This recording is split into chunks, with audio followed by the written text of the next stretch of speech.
Kendra. Welcome to Breakfast, bincang asik bersama Fakultas lewat podcast. Kita dari program studi Teknologi Laboratorium Medis D4, Fakultas Ilmu dan Teknologi Kesehatan di Universitas Jenderal Ahmad Yani. Hari ini kita mau membahas keahlian kita.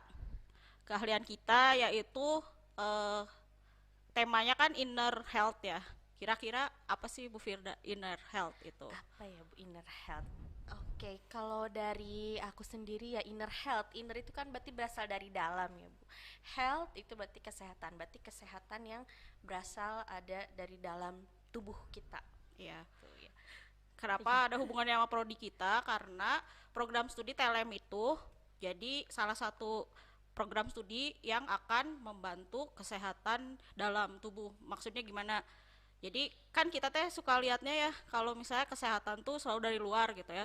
Ada orang teh sehat, bugar gitu. Ya. Tapi teh jeroannya, dalemannya, inner health-nya tuh kadang belum tentu belum gitu tentu. ya Bu ya. Kita Jadi kadang suka miss gitu di bagian dalam si kesehatan itu. gitu. Jadi kita akan bahas hari ini tentang inner health itu apa dan apa hubungannya dengan program studi TLM D4 gitu. Jadi saya baca ya akhir-akhir ini tuh tadi pagi saya baca di Instagram katanya remaja-remaja sekarang tuh sudah mulai ada indikasi diabetes. Nah seperti itu. Padahal kelihatannya kan sehat-sehat ya. Remaja lagi ya Bu ya, yang lagi mungkin seger-segernya, tapi ternyata teh indikasi diabetes gitu. Karena mungkin gaya hidup dan sebagainya kan sekarang udah trennya bergeser gitu ya. Dan apa sih hubungan sama TLM? Nah, TLM itu salah satu program studi yang bisa membantu diagnosis diabetes tersebut gitu. Jadi kalau misalnya diabetes itu kan hubungan dengan glukosa darah, berarti itu program studi kita bisa membantu mengidentifikasi atau membantu diagnosis untuk peningkatan glukosa darah. Itu salah satu contohnya. Ya. Yang lainnya kira-kira apa Bu Firda? Yang lainnya mungkin ini juga mungkin kemarin ya mungkin lagi hits ya kemarin-kemarin mungkinnya di kasus di bayi gitu ya Bu mungkin ya terkait dengan penyakit gagal ginjal kronis ya Bu ya. Nah, salah satu mungkin diagnosisnya untuk supaya dokter bisa menentukan bahwa anak ini terindikasi penyakit gagal ginjal kronis itu salah satunya juga yang membantunya itu adalah TLM ya. Jadi profesi TLM dengan cara apa? Dengan cara memeriksa urin dari si anak tersebut gitu ya. Ada beberapa marker yang bisa kita deteksi gitu ya, atau ada beberapa senyawa mungkin dari urinnya nanti yang bisa kita deteksi sehingga bisa mengarah ke hasil diagnosis penyakit gagal ginjal kronis juga. Gitu ya, mungkin itu salah satu. Ya, jadi kenapa kita sekarang bahas inner health? Karena tadi yang diabetes ambil darah, kemudian yang tadi yang gagal ginjal kronis sampelnya urin. Nah, jadi program studi kami tuh memang mainannya tuh cairan-cairan tubuh seperti itu gitu, seperti darah, urin, kemudian saliva atau air liur ya. Iya, betul. Kemudian atau ini Bu yang lagi nggak lagi ingat sih, mungkin sekarang udah reda ya. Pandemi kemarin mungkin ya pemeriksaan deteksi COVID-19 gitu ya. Nah, di TLM juga kita belajar untuk deteksi-deteksi tersebut seperti mungkin yang sekarang udah pada tahu kali ya kalau misalnya kita kalau mau sebelum bepergian gitu ya Bu, sekarang suka ada syarat untuk harus rapid antigen gitu ya, atau misalnya kalau yang mau keluar negeri kalau dulu gitu ya harus PCR. Nah, itu tuh metode-metode itu dipelajari di TLM gitu, dan yang mengerjakannya itu adalah TLM gitu, sehingga kita bisa tahu apakah ada virus COVID dalam orang tersebut atau enggak. Nah, itu adalah TLM gitu ya. Gitu. Jadi ya itu kesehatan tubuh kita di dalamnya tuh kadang lebih rumit gitu ya daripada kelihatannya. Ada orang kelihatan sehat, kayak saya mungkin sehat kelihatannya ya, tapi dalamannya mah belum tentu. Itu harus diperiksa gitu. Dan salah satu yang memeriksanya adalah kita di sini TLM gitu. Dan ngomongin PCR yang tadi disampaikan oleh Bu Firda, PCR itu adalah salah satu metode pemeriksaan berbasis biologi molekuler, di mana itu adalah mata kuliah unggulan dari program studi kami gitu. Jadi di dalam biologi molekuler itu nanti kita akan membahas tentang DNA gitu ya, RNA gitu.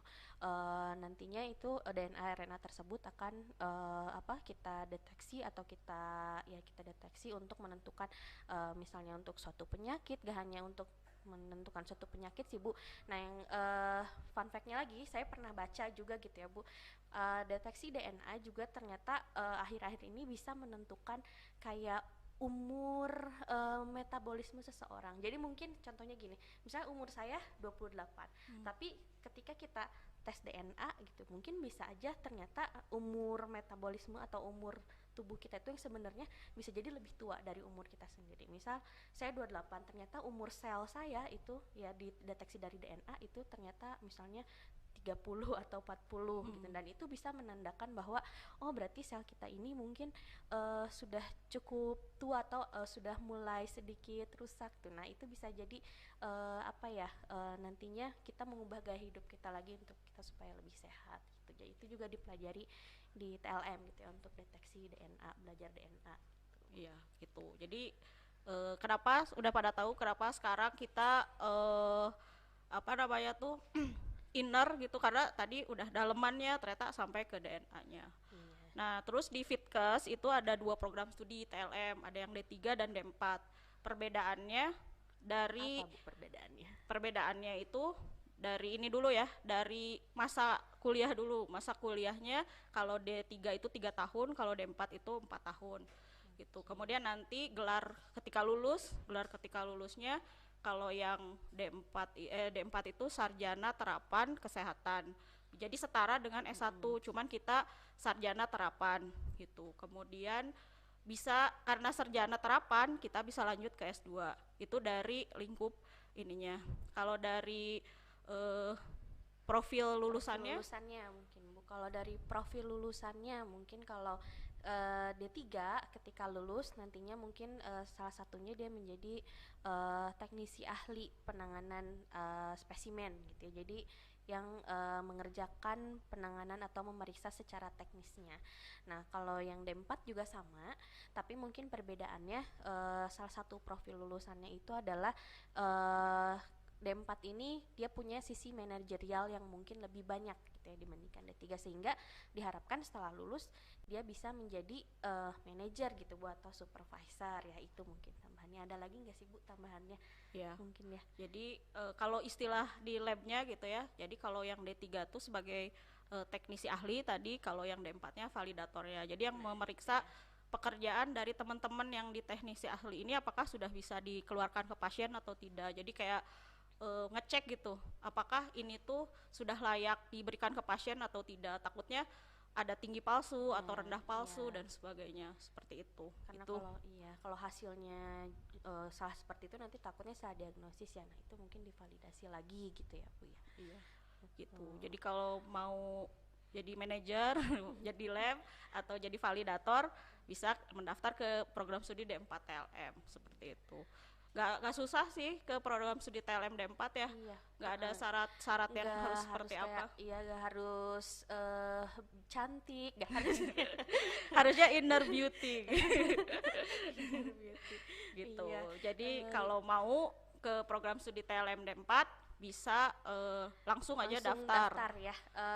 Sekarang ini lagi udah buka nih gelombang 1 periode Maret gitu ya, masih dibuka nih dari tanggal 2 Januari sampai 2 Maret tahun 2023. Nah, untuk mendaftarnya bisa di mana? Bisa di web ya Bu ya. Bisa di web pendaftaran.unjani.ac.id ya, gitu atau ya. scan QR. Di layar ada QR kan, boleh nih. di sini di scan aja gitu ya, supaya lebih lengkap lagi infonya kalau dibuka. Iya gitu. Terus syaratnya juga tinggi badan sih nggak apa-apa ya, small cute gitu nggak apa-apa, kita nerima gitu ya. kita nerima yang small and cute gitu. Nggak usah tinggi langsing nggak usah kayak model gitu, bener nggak usah ya. Terus tapi ada syarat khusus sih, tidak bisa yang buta warna ya. Iya, karena beberapa pemeriksaan kita membutuhkan pembacaan dari segi warna gitu ya untuk menentukan. Jadi takutnya jadi beban buat ininya ya, betul. Anaknya karena tidak bisa mengikuti gitu. Iya. Selebihnya sih menerima apa adanya. Kita menerima semua ras, gender. Seperti itu. Asalkan punya kemauan aja ya Bu kita untuk belajar di TLM. Iya, karena cukup berat ya. Kita punya slogan di program studi TLM D4 ini, kita kerja Romusa tapi penuh cinta.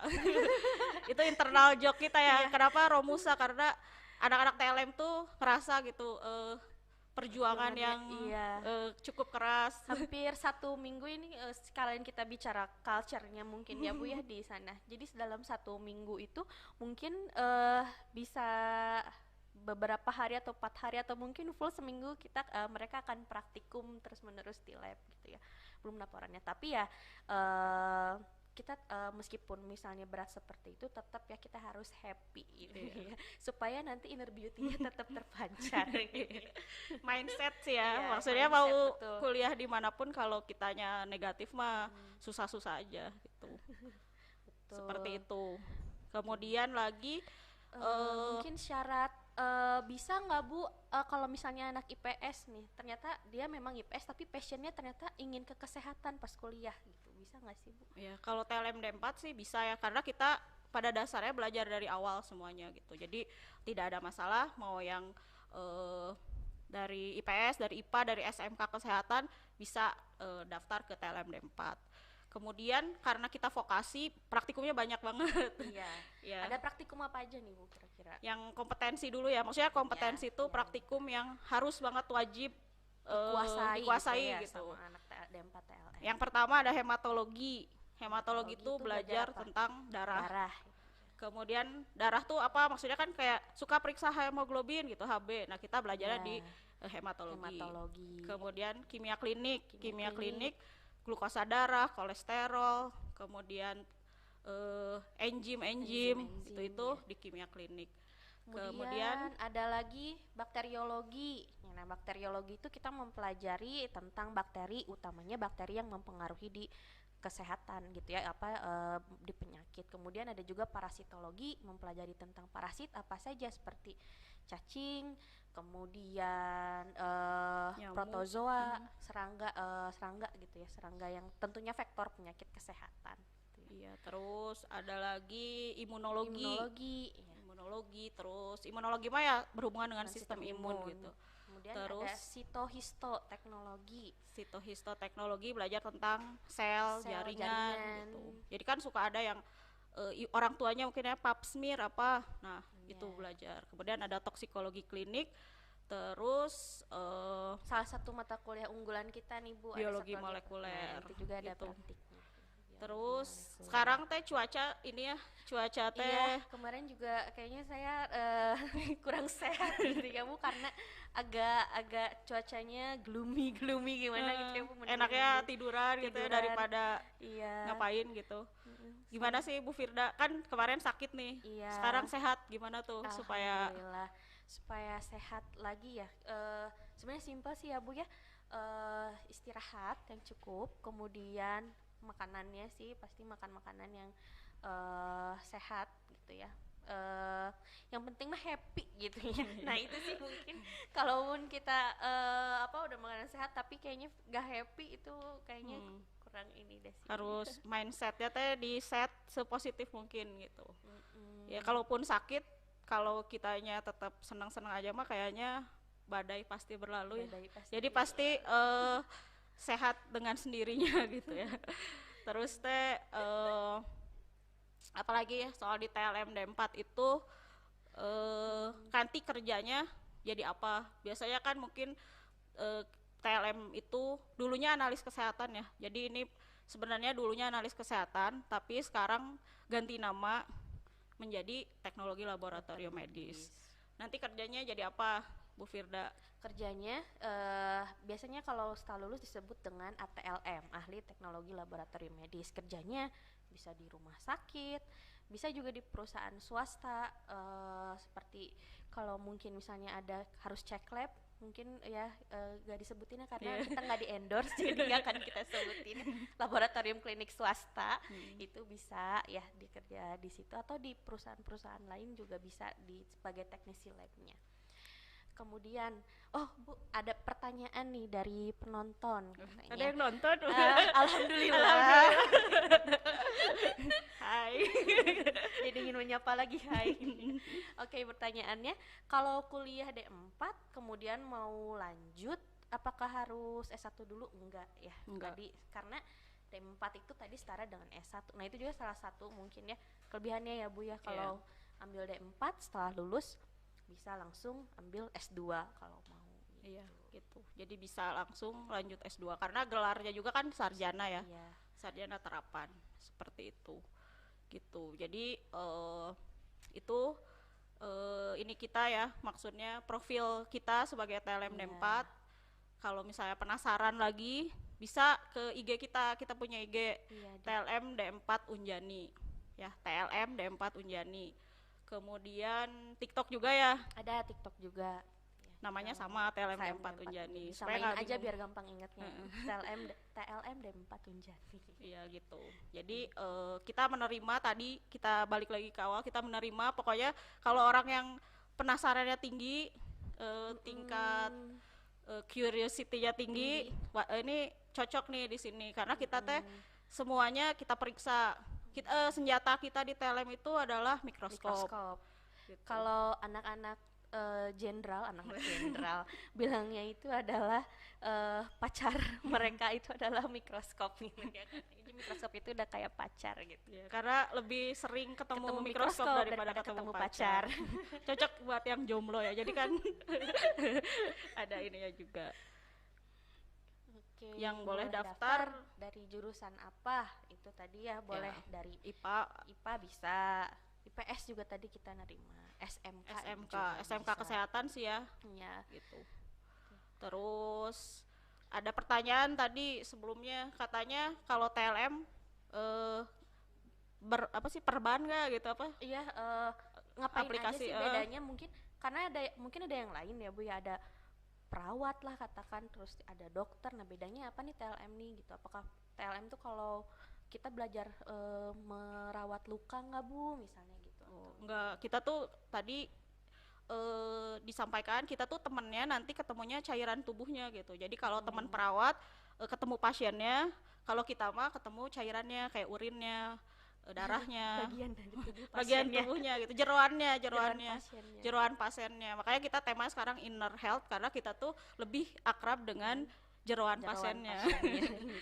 Gitu. Hubungannya dengan jeroan. Seperti itu gitu. Jadi kita cukup menangani sampel darahnya, urinnya, atau misalnya tadi sampel jaringannya gitu yang kita periksa. Jadi kita lebih banyak di lab gitu ya, kalau namanya juga udah teknologi laboratorium medis, jadi pasti banyaknya di lab untuk periksa. Seperti itu. Ada lagi yang mau ditanya, boleh ditulis. Mungkin yang lagi nonton punya pertanyaan bisa ya di. Oke, nah sekali lagi mungkin ya, bagi yang masih penasaran mungkin yang tadi kita obrolin ya Bu, mungkin masih ada yang penasaran lebih dalamnya seperti apa, atau mungkin udah ada yang tertarik gitu ya, udah mau join. Ya, bisa boleh aja langsung daftar di pendaftaran.unjani.ac.id. Oh iya, untuk daftar juga ada IG-nya Bu kalau misalnya kita mau kepo gitu ya, di PMB Unjani. Terus jalurnya juga bisa QR code, di scan. Sekarang kan suka apa-apa teh scan ya, sekarang boleh nih scan di QR code ini. Ada di sini. Terus kalau ada yang pengen ujian, saya mah pinter nih, saya pengen ujian, bisa jalur USM. Tapi kalau saya mah berprestasi nih, ada jalur raportnya bagus ya. Bisa jalur rapor gitu. Kemudian atau bisa juga ya dia berprestasi tadi kata Ibu, selain dinilainya bisa juga ke jalur prestasi gitu. Iya. Ada lagi ini pertanyaan dari penonton. Terima kasih ya udah nanya. Kalau mau daftar lebih baik D3 dulu apa langsung D4, tergantung tujuan sih ya. Iya, tergantung tujuan. Kalau misalnya mau jadi teknisi ahli ya berarti ke D3. Tapi kalau mau D4 berarti harus kuliah lagi alih jenjangnya. Iya, jadi kemudian kalau mau manajerial, mau jadi manajer lah istilahnya, itu harus D4. Harus D4. Oh ya, satu lagi kita punya program alih jenjang. Program alih jenjang itu adalah teman-teman yang sudah lulus D3, sudah punya ijazah D3, mau lanjut ke D4, itu kita punya program alih jenjang gitu. Jadi kita selain dari jalur SMA yang tadi, kita juga ada program alih jenjang. Ya, seperti itu. Jadi yang mungkin gak hanya yang dari SMA ya, yang dari dulunya D3 juga kalau mau lanjut kita udah ada buka pendaftaran. Iya, sama proses pendaftarannya di pendaftaran.unjani.ac.id atau info lebih lengkap juga bisa lihat di website pmb.unjani.ac.id. Iya, atau ke IG kita ya. Iya. Nanti ada tim promosi kita yang insya Allah akan menjawab pertanyaan dari teman-teman yang kalau masih ingin bertanya lebih lanjut tentang program studi TLM D4. Kayak gitu. Iya. Oke. Ada lagi Bu. Apa harus jago fisika? Enggak sih. Enggak juga ya. Di TLM itu lebih ke biologi ya, banyaknya lebih biologi. Ada sedikit kimia tapi kimianya kimia klinik gitu. Jadi jangan khawatir lah. Saya juga dulu nggak pintar fisikanya, tapi bisa hidup sampai sekarang di TLM karena tidak banyak ilmu fisikanya gitu. Jadi lebih ke biologi ya, banyaknya sih lebih ke biologi. Itu biologi mah kan bisa cepat dipahami dan dihafal ya sebenarnya ya, seperti itu gitu. Jadi banyak sih hal-hal yang menarik di program studi kami. Jadi kalau penasaran lihat aja Instagram kami. Lagi-lagi ya. Iya. Sekarang mah kan harus lihat kan anak-anak sekarang tuh lebih suka lihat sosmed ya. Iya. Anak Gen Z yang calon TLM D4 ini pasti anak Gen Z ini. Oke, masih ada yang nanya lagi Bu, lulusannya bisa diserap di mana aja? Tadi ya bisa di rumah sakit tadi ya, jadi ya TLM di rumah sakit tersebut. Kemudian di klinik ya, di lab, di laboratorium, tapi misalnya laboratoriumnya terintegrasi dengan klinik itu juga bisa. Kemudian di perusahaan swasta atau di laboratorium klinik di ini swasta ada lulusan kita ada yang di lab penelitian. Oh iya, itu juga bisa lab penelitian. Karena di TLM lebih diarahkan ke kita bisa meneliti, kemudian bisa mempublikasikan hasil penelitiannya. Ya, gitu. Jadi ada lulusan kami yang juga bekerja di lab penelitian seperti itu. Di penelitian salah satu universitas itu. Apakah ada program magang? Ada. Di kita sih kalau vokasi sebetulnya sebelum adanya kampus Merdeka yang harus magang di perusahaan, sebenarnya kalau vokasi itu udah pasti kita harus PKL ya. Gitu. Jadi kita praktik kerja lapangan ada yang di puskesmas, ada yang di rumah sakit seperti itu gitu. Jadi pasti ada tuh. Ya, seperti itu. Jadi kalau yang mau mendaftar lewat QR code lewat QR code-nya nanti muncul lagi kayak gitu. Kemudian apalagi yang menarik dari program studi kita itu adalah kita visinya itu tadi di biologi molekuler sebagai mata kuliah unggulan, kemudian kita deteksi infeksi juga. Ya, jadi kita juga lebih concern ke infeksi karena kan sekarang infeksi itu di mana-mana ya. Jadi bisa dari virus, bisa dari bakteri, jamur, kemudian dari parasit. Nah, kita mengarahkan pada keunggulan deteksi infeksi. Seperti itu. Gitu. Ya, silakan kalau ada yang mau ditanyakan lagi di sini atau mungkin nanti di Instagram kami dipersilakan. Lagi yang mau ditanya? Bedanya TLM Unjani dengan yang lain apa? Beda banget. Dari ini dulu ya, kan semua tuh kita judge book by its cover. Dari kampusnya kita karena sudah Unjani kita bagus. New Unjani ya. The New Unjani Smart Military Campus. Udah bagus jadi kita lihat luarnya dulu ya. Kampusnya kita baru di Fitkesnya, jadi kampusnya gedungnya sudah bagus. Kemudian tadi dari visinya kita ke deteksi infeksi dan biologi molekuler. Tentunya untuk mendukung visi alatnya juga lengkap lah ya, ada semuanya ya, untuk biologi molekuler tadi dan deteksi infeksi. Iya, terus dosen-dosennya juga sudah tersertifikasi, kemudian punya kompetensi yang baik di bidangnya. Terus yaitu kita punya prinsip Promusa. Promusa tapi penuh cinta. Maksudnya kita akan berjuang bersama buat mencapai cita-cita kita, maupun penuh blood, sweat, and tears, keringat, darah, dan air mata. Tapi kalau demi cita-cita ya kita bantu ya. Iya, betul. Seperti itu. Boleh ditanyalah ke anak TLM gimana kita dosen-dosennya maksa mereka supaya bisa. Gitu. Tapi ya itu demi kebaikan ya Bu ya, karena di akhir kan mereka harus kompeten ya, sebagai TLM yang kompeten ya harus seperti itu. Dan kita juga kompeten, uji kompetensinya udah lulus 100%. Gitu. Oke, pertanyaan lagi, kalau mau masuk D4 TLM harus bagus nilai pelajaran apa? Itu bagus di semua, harus bagus ya.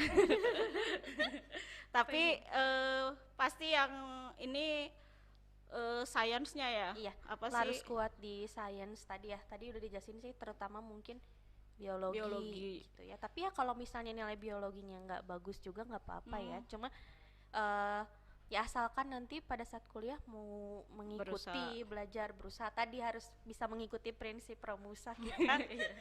Insya Allah bertahan. Iya, insya Allah.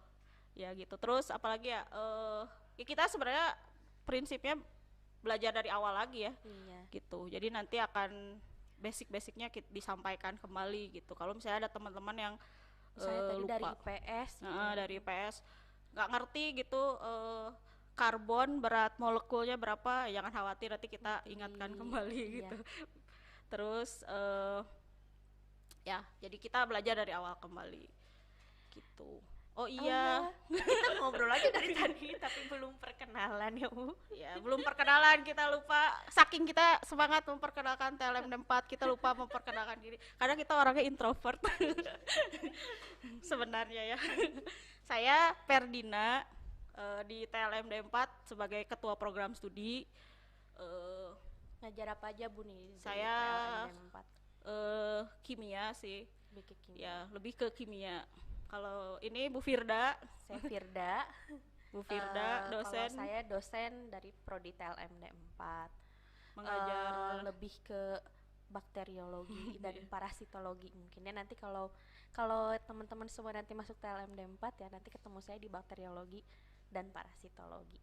Dan Bu Ferdina nanti di kimia dan pokoknya kimia dan turunannya. Kimia dan turunannya. Gitu. Kuliahnya pakai seragam. Ya, kita pakai seragam. Iya, kenapa katanya pakai seragam?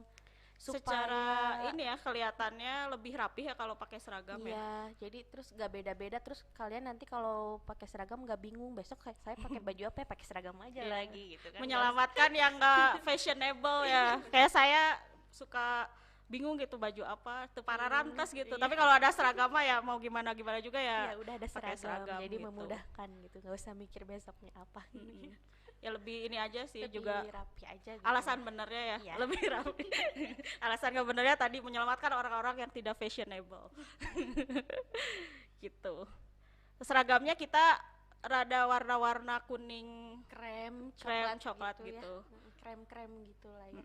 Warna seragam TLM D4 seperti itu.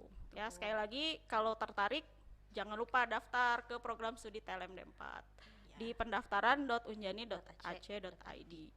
Terus dari jalur USM bisa jalur rapot juga bisa, jalur bakti negeri juga ada, kemudian jalur prestasi, kemudian one day service juga ada ya. Jadi bisa scan QR code untuk lebih lengkapnya, karena ternyata ada 11 jalur tadi ya, banyak ternyata. Jadi bisa langsung aja kepoin di QR code-nya tadi. Iya. Atau bisa juga di website pmb.unjani.ac.id, atau yang misalnya malas ngetik websitenya, buka aja IG PMB Unjani @pmb.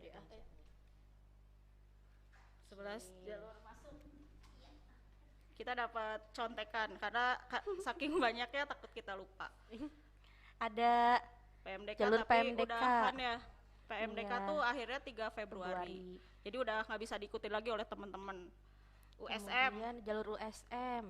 Nah, USM ada pengertiannya. ini ujian, berarti teman-teman yang jiwa ujiannya tinggi, Jiwa ikut yang ini. kompetitifnya tinggi.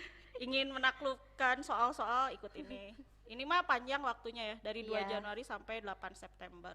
Bisa diselenggarakan serentak secara online maupun offline. Nah, kapan tuh dilaksanainnya ya harus kepoin lagi tadi websitenya. Terus jalur Ada jalur raport, rapot jalur prestasi.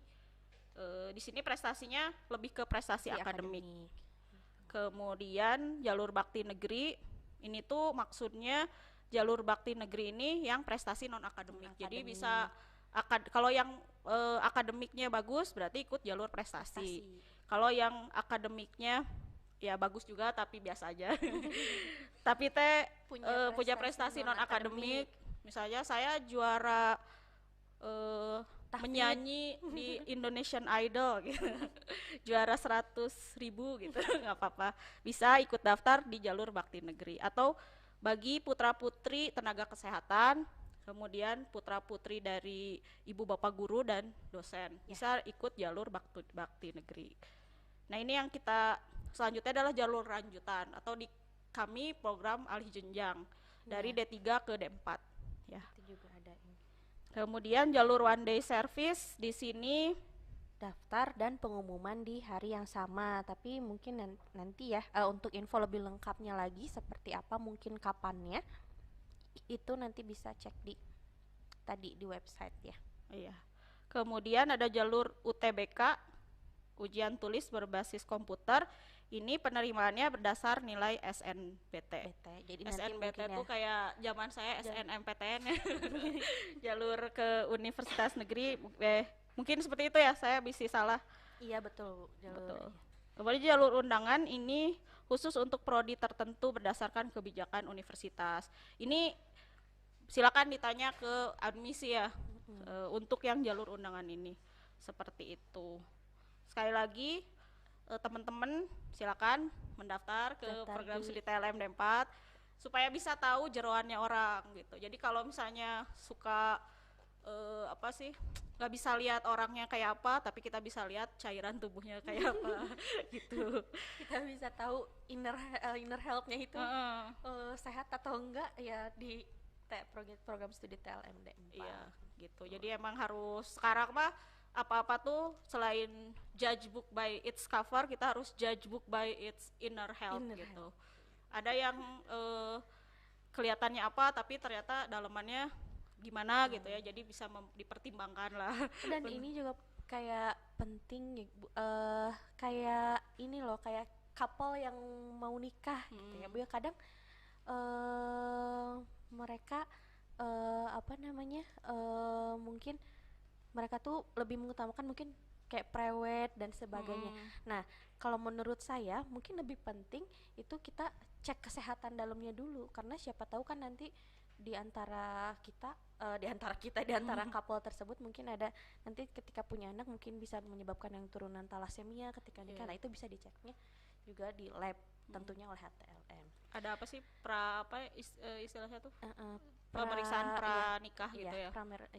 Itu yang biasanya yang memeriksa adalah TLM. Iya.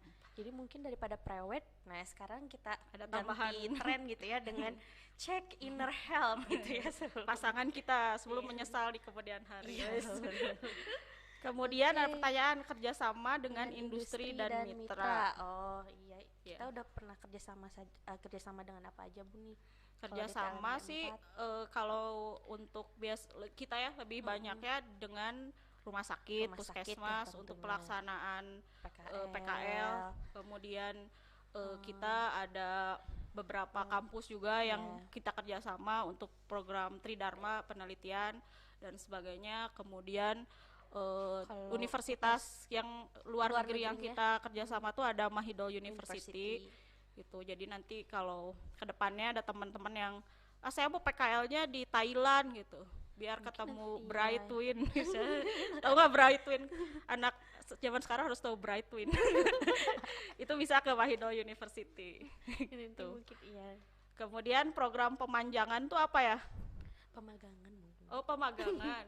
Oh, iya. Nanti program tadi ada PKL itu, kalau kita disebutnya PKL. Jadi selain tadi mungkin dengan rumah sakit, sama puskesmas Sama juga puskesmas. ya kita bekerja sama untuk magang di puskesmas dan juga di rumah sakit gitu. Jadi kalau di perusahaan swasta perusahaan juga kita ada kerjasama juga ya Bu dengan iya, biasanya untuk pelatihan sih kayak kita yang suka ikut pelatihan tuh dari beberapa perusahaan untuk pelatihan pemipetan, kemudian flebotomi gitu. Jadi kita ada perusahaan-perusahaan yang bekerja sama untuk pelatihan, atau kita juga kadang suka ada seminar itu kita bekerja sama gitu. Seperti itu. Apakah ada lagi yang bertanya? Kita tunggu pertanyaannya. Iya. Kalau masih itu. kepo. Terus labnya kita karena kita seharian di lab ya. Labnya tuh banyak, kita ada khusus lab TLM sendiri ada 10 gitu. Jadi bisa bolak-balik lah di situ, bisa bisa hidup di situ selain di kosan. Ada pertanyaan lagi nih Bu. Apakah kesiapan dalam menghadapi masalah hidup itu perlu? Ya perlu lah ya. Perlu kita mandi aja harus siap gitu, apalagi hidup. Ya, apakah kesiapan dalam menghadapi hidup itu perlu? Ya tentu saja. Itu sangat perlu lah ya. Apa sih kesiapan tuh? Kalau dari saya pribadi ya, ya kita harus siap manis pahitnya hidup. Sekarang sudah tua jadi sudah rada dalam, meskipun nggak dalam-dalam banget. Ya jadi harus siap lah dengan segala indah tidaknya kehidupan gitu. Terus ya itu sih kalau saya prinsipnya mindsetnya aja harus di set sepositif mungkin gitu. Jangan lupa berdoa juga, karena sesuatu tuh kalau pakai doa insya Allah lah. Kemudian, sebagai seorang anak mahasiswa inner health mungkin ya. Semuanya lah ya. Apa yang diperlukan? Inner health apa sih kalau mahasiswa ya? Semua, jangankan mahasiswa, semua itu harus perlu tahu kesehatan dalam kita gitu. Dari mulai di dalam kita tuh kan banyak organ ya. Iya, betul. Ada organ hati, organ jantung, paru-paru, reproduksi. Nah, itu harus sehat semuanya gitu. Dan kita tuh kadang kayak sehat tapi sebetulnya karena kebiasaan kita yang tidak sehat, jadi ya tidak sehat, dan itu harus diperiksa sebetulnya ya, karena kita nggak bisa self diagnose gitu kan, nggak bisa mendiagnosis diri sendiri bahwa kayaknya saya COVID deh gitu, dengan bangganya posting di Instagram saya kayaknya COVID, nggak seperti itu gitu. Jadi kita tetap harus diperiksa. Jadi intinya tadi pertanyaannya, penting nggak sih inner health buat mahasiswa? Ya penting. Gitu. Karena tadi untuk menghadapi sistem Romusa dengan cinta tadi pasti butuh itu Romusa penuh cinta. Gitu ya. Terus ada lagi pertanyaan? Kita ini suka bertanya, suka ditanya. Daripada ya. Terus kayak cerita apa lagi ya Bu Firda? Tentang ada yang tanya lagi, kalau galau itu sehat tidak? Sehat sih Pak kalau pada takaran yang sebetulnya ya. Tapi kalau galaunya berlarut-larut gitu, jadi itu kan nggak sehat gitu. Jadi saya galau ya nggak apa-apa sih, asal jangan seminggu teh 2 menit gitu ya. Maksudnya ada porsi yang boleh lah, maksudnya orang terlalu ceria juga tuh nggak sehat. Semua tuh harus pada porsinya gitu. Jadi kalau saya mau galau ya nggak apa-apa, sehari setengah jam lah. Sisanya mah harus positif. Ya, sambil memikirkan kedepannya harus seperti apa ya, mungkin lebih memikirkan kedepannya harus seperti apa, jangan hanya berkutat di galaunya aja, tapi kita cari solusinya seperti apa ya mungkin enaknya untuk kedepannya supaya nggak galau lagi gitu ya. Karena kalau lama-lama galau juga itu juga bisa mempengaruhi inner health lagi, balik-balik lagi gitu. Jadi stres, galau itu juga bisa mempengaruhi inner health tadi. Gitu. So, ada pertanyaan lagi, apakah inner child itu berpengaruh ke inner health? Inner child itu bahasa psikologi ya, kita takut salah mendiagnosis gitu, karena kadang anak Gen Z ini tuh suka bilang inner child saya rusak, padahal tuh kayaknya ada istilah psikologi yang tepat gitu. Cuman kalau misalnya sepengetahuan kita ya, kalau misalnya dulunya waktu anak kecilnya tidak sehat makannya atau misalnya tidak sehat kebiasaannya, pasti akan berpengaruh ke kesehatan tubuhnya sekarang gitu. Jadi kita lebih apa ya, kalau kita ya, karena bukan dari psikologi, kita akan menilai inner child-nya ketika dulu makanannya seperti apa. Itu pasti akan berpengaruh ke inner health-nya gitu. Kalau dulunya suka makan apa makanan yang banyak pengawetnya, ya pasti pengaruh lah ke tubuhnya gitu, organnya akan lebih sensitif atau apa seperti itu gitu ya. Jadi nanti kalau teman-teman yang dari psikologi yang podcast di sini boleh ditanya inner child apa. Takutnya kita self diagnose karena kita pribadi yang sehat dalam medsos. Gimana pribadi yang sehat dalam medsos? Kalau saya sendiri ya Bu ya, sehat dalam bermedsos,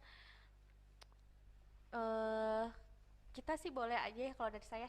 Kalau misalnya merasa terlalu, ketika kita terus biasanya kan kita suka lihat scrolling, kemudian kayak ada yang misalnya ada posting apa, pamer apa gitu. Nah supaya kita nggak ke apa ya namanya, kadang tuh suka kok orang bisa gitu ya, kok aku enggak, kok yang ini tuh kok bisa gini ya tapi saya enggak. Nah kalau misalnya udah terlalu banyak seperti itu, biasanya ya udah saya istirahat dulu sih, tidak cukup gitu main medsosnya, karena takutnya nanti malah jadi berpikir kita selalu kurang gitu ya, padahal kan mungkin yang diposting itu adalah ya yang pencitraan, ya iya yang belum yang dia senangnya gitu, belum tentu kan yang prosesnya sedihnya kan dia tampilkan gitu.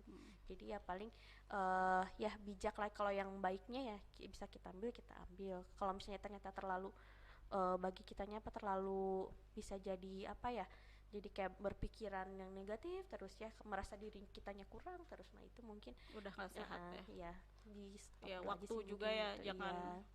Kan kita seneng ya ngelihat apa Shopee aja kita seneng ya, aduh merek kita ngelihat apa aja tuh seneng gitu. Jadi waktu sih, jadi pada tempatnya aja gitu. Jadi kesimpulan kita hari ini, kita udah bicara banyak tentang program studi TLMD 4. Jadi sekali lagi TLMD 4 adalah program studi yang nantinya akan belajar tentang cairan tubuh ya. Kemudian kita dari D4, jadi nanti ke profil lulusannya lebih ke validator dan manajerial. Kemudian kalau mau lebih lanjut tahu bisa di IG @tlmd4unjani, atau misalnya kalaupun tertarik pengen dari hasil perbincangan kita sore ini tertarik misalnya ingin mendaftar, bisa langsung aja ke pendaftaran.unjani.ac.id, atau pengen info lengkap selanjutnya bisa ke website pmb.unjani.ac.id, atau yang lebih singkatnya lagi ada di QR code ya. QR code gitu. Sudah cukup jelas ya terkait dengan TLMD 4. Jadi kita memeriksa inner health supaya inner beauty-nya kita keluar gitu. Jadi yang dalam-dalam tolong diperhatikan sekarang. Iya, sekarang jadi udah ini ya apa, aware dengan yang di dalam. Oke, mungkin Bu kayaknya kita udah cukup ya Bu untuk sudah sore juga. Ya, sudah sore juga, mungkin nanti maghrib, sholat maghrib supaya mengisi inner beauty lagi juga dengan beribadah gitu. Dengan beribadah penting juga itu beribadah. Jadi kita pamit dulu, terima kasih atas yang udah nonton udah bertanya juga, semoga jelas ya apa yang kita sampaikan. Kalau masih penasaran, tadi ingat pendaftaran.unjani.ac.id atau ke Instagramnya di @pmb_unjani juga, sama @tlmd4unjani. Terima kasih semuanya. Sampai ketemu di breakfast selanjutnya. Terima kasih. Dadah. Assalamualaikum warahmatullahi wabarakatuh.